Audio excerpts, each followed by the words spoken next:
بسم الله الرحمن الرحيم. أعوذ بالله من الشيطان الرجيم. بسم الله الرحمن الرحيم. الحمد لله رب العالمين حمدا كثيرا كما هو أهله، وصلى الله على محمد وأهل بيته الطيبين الطاهرين. کتاب شرح باب ہادی عشر، سبق نمبر 12. ابھی تک گفتگو فصل اول کے چیپٹر اس بات ثانی میں ہے. یہاں پہ آج کے اس درس میں واجب الوجود لذاتہ کے خواص بیان کیے جائیں گے. تو فرماتے ہیں جناب فاضل مقداد رحمۃ اللہ علیہ، وَلْنُتِمْ هَذَا الْبَحْث بِذِكْرِ فَائِدَتَيْنِ يَتَوَقَّفْ عَلَيْهِمَا الْمَبَاحِثِ الْآتِيَةِ. ہم اس مقدمہ کو، بعض سے مراد مقدمہ ہے کہ اس مقدمہ میں وجود کی اقسام بیان ہو رہی تھی کہ وجود یا واجب الوجود ہے یا ممکن الوجود ہے یا ممتن الوجود ہے. تو فرماتے ہیں واجب الوجود کے کیا خواص ہیں اور ممکن الوجود کے کیا خواص ہیں، اور یہ مباحث اس وجہ سے ذکر کیے جا رہے ہیں تاکہ جو اب ہم دلائل ذکر کریں یا اس کے بعد صفات ثبوت اور صفات سلبی ذکر کریں کہ واجب الوجود کی، تو ہمارے لیے آسانی رہ جائے. لذا بطور فائدہ البتہ عرض کروں کہ یہ جو اقسام وجود کی بحث ہے اس کا تعلق فلسفے کے ساتھ ہے، علم کلام کے ساتھ نہیں ہے. لیکن علم کلام کی اس برہان کو، برہان اس بات ثانے اور اس طرح برہان صفات ثانے کے لیے ان مقدمات کی ضرورت تھی، لذا یہ مقدمات فلسفہ سے لیے گئے ہیں. تو فرماتے ہیں وَلْنُتِمْ هَذَا الْبَحْثَ، ہم اس بحث کو تمام کر رہے ہیں بذکر فائدتین، دو فائدوں کے ذکر کے ساتھ. پہلا فائدہ واجب کے خواص میں اور دوسرا فائدہ ممکن کے خواص میں ذکر ہو رہا ہے کہ یتوقف علیہما المباحث الآتیہ، ان دونوں فائدوں پر مباحث آتیہ، عرض کی مباحث آتیہ سے مراد صفات ثبوت اور صفات سلبی والے مباحث ہیں، وہ اسی پہ موقوف ہیں. تو الاولا، دو اولا یہاں پہ ذکر ہو رہے ہیں. الاولا یعنی الفائدۃ الاولا کہ جو الفائدۃ الثانیہ کے مقابلے میں ہے، اور نیچے الاولا یعنی الخاصیت الاولا فی خواص الواجب. تو الاولا یعنی الفائدۃ الاولا فی خواص الواجب لذاتہ، واجب لذاتہ کی خاصیتوں میں، وہیا خمسۃ، اور یہ خاصیت اور خواص خمسۃ 5 ہیں، مشہور و معروف انہوں نے یہاں پہ ذکر کیا. تو واجب الوجود لذاتہ کی جو چند مخصوص خصوصیات ہیں ان میں سے ایک تو یہ ہے کہ واجب الوجود لذاتہ واجب الوجود لغیر نہیں ہوتا. واجب الوجود لذاتہ واجب الوجود لغیر نہیں ہو سکتا. کیوں؟ کیونکہ واجب الوجود لذاتہ کا معنی یہ ہے کہ جو غیر کا محتاج نہ ہو، جو مرتفع نہ ہو سکے، اور واجب الوجود لغیر ہی کا معنی یہ ہے کہ جو ذاتاً موجود نہ ہو بلکہ غیر کی وجہ سے موجود ہو.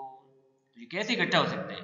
واجب الوجود لذاتہ کا معنی یہ ہے کہ جو خود بخود وجود رکھتا ہو، اپنے وجود میں کسی کا محتاج نہ ہو. اور واجب الوجود لغیرہ کا معنی یہ ہے کہ خود ذاتاً وجود نہ رکھتا ہو بلکہ غیر کی وجہ سے وجود میں آتا ہو. تو نتیجہ یہ نکلے گا کہ یہاں پہ اجتماع نقیضین ہوگا یا ارتفاع نقیضین ہوگا. لذا فرماتے ہیں واجب الوجود لذاتہ ہی صرف لذاتہ ہی ہو سکتا ہے، لغیر ہی نہیں ہو سکتا.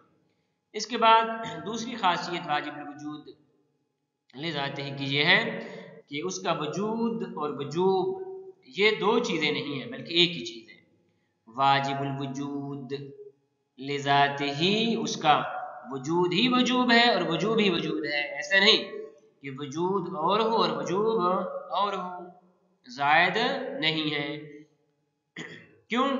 کیونکہ اگر وجود علیحدہ ہو اور وجوب علیحدہ ہو تو گویا وجود اپنے وجود میں آنے کے لیے وجوب کا محتاج ہے، اسی طرح وجوب وجود میں آنے کے لیے وجود کا محتاج ہے. لذا یہ دونوں ایک چیز ہیں، ایک دوسرے سے الگ الگ نہیں ہیں. کیونکہ اگر الگ الگ ہوں تو یہ دونوں ایک دوسرے کے محتاج ہوں گے. نتیجہ یہ ہوگا کہ یہ ممکن بن جائیں گے. اور آگے بیان کریں گے کہ ممکن وہ دوسرے کا محتاج ہوتا ہے۔ ان دو فائدوں کو پڑھتے ہیں، اس کے بعد باقی جو 3 فائدے وہ انشاءاللہ بیان کریں گے۔ الاولا یعنی الخاصیت الاولا انه لا يكون وجوده واجبا لذاته ولغيره معا، واجب الوجود کا وجود لذاته اور لغیره دونوں اکٹھا نہیں ہو سکتا۔ وَإِلَّا لَكَانَ وُجُودُهُ مُرْتَفِعًا عِنْدَ ارتفاع وجود ذلك الغیر، کیونکہ اگر واجب الوجود لذاته واجب الوجود لغیره ہو تو وہ غیر اگر ختم ہو جائے تو اس کا وجود بھی ختم ہو جائے گا۔ وَإِلَّا لَكَانَ وُجُودُهُ اس کا وجود مرتفع ختم ہو جائے عند ارتفاع وجود ذلك الغیر اس غیر کے وجود کے مرتفع ہونے کی وجہ سے ختم ہونے کی وجہ سے، تو پھر کیا نتیجہ کیا نکلے گا؟ فلا يكون واجبا لذاته تو وہ کیا ہے؟ واجب لذاتی نہیں رہے گا۔ ھذا خلف یہ خلاف فرض ہے، دلیل خلف کے ساتھ اس کو بیان کر رہے ہیں۔ آپ اجتماع نقیضین بھی کہہ سکتے ہیں۔ واجب الوجود لذاته اس کا معنی ہے کہ ذاتاً اس کا وجود، واجب لغیرہ اس کا معنی یہ کہ ذاتاً وجود نہیں رکھتا، تو یہ ہونا اور نہ ہونا اجتماع نقیضین ہے، اجتماع نقیضین محال ہے۔ یا اس کو خلاف فرض دلیل خلف کے طور پہ اس طریقے سے ذکر کر سکتے ہیں کہ ہمارا فرض تو یہ ہے کہ یہ واجب لذاتہ ہی ہے، اور ادھر جب ہم کہتے ہیں واجب لغیرہ بھی ہے تو واجب لغیرہ تو وہ ہوتا ہے کہ اگر علت ختم ہو جائے تو وہ وجود بھی ختم ہو جاتا ہے، تو نتیجہ یہ نکلے گا کہ یہ واجب لذاتہ نہیں ہے۔ تو ہم نے فرض یہ کیا تھا کہ واجب لذاتہ ہی ہے، در حالانکہ یہ واجب لذاتہ ہی نہ ہوا، بس یہ خلاف خلف یعنی خلاف فرض۔ الثانیہ دوسری دلیل انه لا يكون وجوده ووجوبه زائدین علیہ اس کا وجود اور اس کا وجوب یہ اس کی ذات سے زائد نہیں ہے، ذات اور ہو اس کا وجود اور ہو اس کا وجوب اور ہو، یا اس طرح عرض کروں وجود اور ہو اور وجوب اور ہو۔ وجود کو ہم نے واجب قرار دیا ہے، وجود کو ہم نے ممتنع قرار دیا ہے، اس سے مراد واجب وجود لذاتہ یا وجوب لذاتہ میں یہ جو قید ہے وجوب کی، وجود کے لیے فرماتے زائد نہیں ہے بلکہ وجود واجب لذاتہ ہے، ذاتاً اس کا وجود ایسا ہے کہ ہم کہتے ہیں ضروری ہے، لذا کہتے ہیں وَإِلَّا لَاِفْتَقَرَ عَلَيْهِمَا کیونکہ اگر یہ وجود اور وجوب ایک دوسرے سے علیحدہ علیحدہ ہوں تو یہ دونوں ایک دوسرے کے محتاج ہوں گے، نتیجہ یہ نکلے گا یہ ممکن بن جائیں گے۔ وَإِلَّا لَاِفْتَقَرَ عَلَيْهِمَا وَإِلَّا یعنی وَإِن لَمْ يَكُنْ كَذَلِكَ اگر ایسا نہ ہو لَاِفْتَقَرَ عَلَيْهِمَا تو یہ ذات محتاج ہوگی علیہما ان دونوں کی طرف یعنی وجود اور وجوب کی طرف، فَيَكُونُ مُمْكِنًا تو یہ ممکن بن جائے گا، اور ہمارا فرض یہ کہ یہ واجب ہے نہ کہ ممکن۔ الثالثہ تیسری خاصیت واجب الوجود لذاتی کی یہ ہے کہ وہ اس پہ ترکیب نہیں ہو سکتی، یعنی واجب الوجود مرکب نہیں ہوتا۔ کیوں؟ اس وجہ سے کہ خود مرکب وہ بھی محتاج ہوتا ہے اپنے اجزاء، البتہ اجزاء داخلی مراد ہے، جو چیز بھی مرکب ہے وہ اپنے اجزاء سے مل کے بنی ہے، تو وہ کہ جو واجب لذات ہی ہے اگر اس میں بھی ہم کہیں یہ مرکب ہے تو نتیجہ یہ نکلے گا کہ وہ مفتقر ہو جائے گا اپنے اجزاء کی طرف، اور آگے ہم بیان کریں گے کہ افتقار اور احتیاج یہ ممکن کے خواص میں سے ہے، یہ کس طرح واجب ہو سکتا ہے۔ الثالثہ انہ لا یکون صادقا علیہ الترکیب اس پہ ترکیب صادق نہیں آ سکتی، لأن المرکب کیونکہ جو مرکب ہے مفتقر الی المغایرۃ لہ کیونکہ مرکب اپنے اجزاء کا محتاج ہوتے ہیں، وہ اجزاء المغایرۃ لہ کہ جو اس کے مغایر ہے، مرکب اور ہے اور واجب یا اجزاء اور چیز ہیں، اجزاء کی اپنی تعریف ہے اور مرکب کی اپنی تعریف ہے، البتہ عرض کی کہ یہ اجزاء داخلی مراد ہے نہ کہ اجزاء خارجی۔ پڑھا ہوگا آپ نے علت فاعلی ہوتی ہے، علت قابلی ہوتی ہے، علت سوری ہوتی ہے اور علت مادی ہوتی ہے۔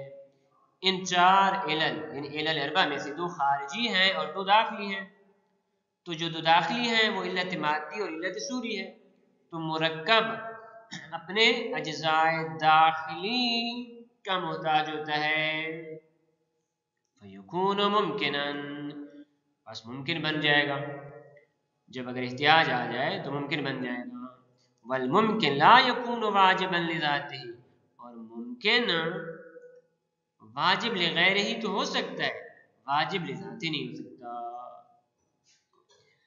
چوتھی خاصیت واجب الوجود لذاتہ کی یہ ہے کہ وہ غیر کی جز نہیں ہوتا، غیر کی جز نہیں ہوتا، کیونکہ اگر غیر کی جز ہو تو گویا اس کا معنی یہ ہے کہ یہ غیر سے جدا ہوا ہے، تو جب غیر سے جدا ہوا ہے تو غیر کا محتاج ہے، بس ممکن بن جائے گا۔ الرابع انه لا يكون جزءا من غیرہ، واجب الوجود لذاتہ غیر کا جز بھی نہیں ہو سکتا، وإلا لكان منفصلا عن ذلك الغیر، وگرنہ ہم یہ کہیں گے کہ یہ اس غیر سے جدا ہوا ہے، یکون ممکن، بس ممکن بن جائے گا۔ الخامسہ یعنی الخاصیت الخامسہ، پانچویں خاصیت واجب الوجود لذاتہ کی ہے وہ یہ ہے کہ یہ دو پہ صادق نہیں آ سکتا، یعنی واجب الوجود لذاتہ صرف ایک ہو سکتا ہے، دوسرا نہیں ہو سکتا۔ انہ لا یکون صادقا علی اثنین، دو پہ صادق نہیں ہو سکتا، کما یاتی فی دلائل التوحید، جیسا کہ اس بات ثانی کے بعد جو بحث ہوگی وہ یہ کہ جو ثانی ایک ہے یا دو ہے، لو کان فیہما آلہۃ الا اللہ فسدتا، وہاں پہ مفصلاً اس کے بارے میں عرض کی جائے گی کہ کس طرح واجب الوجود لذاتہ دو نہیں ہو سکتے۔ انشاءاللہ اگلے درس میں، درس نمبر 13 میں ممکن کے خواص کے بارے میں گفتگو ہوگی۔ وصلی اللہ علی محمد واہل بیتہ الطیبین الطاہرین۔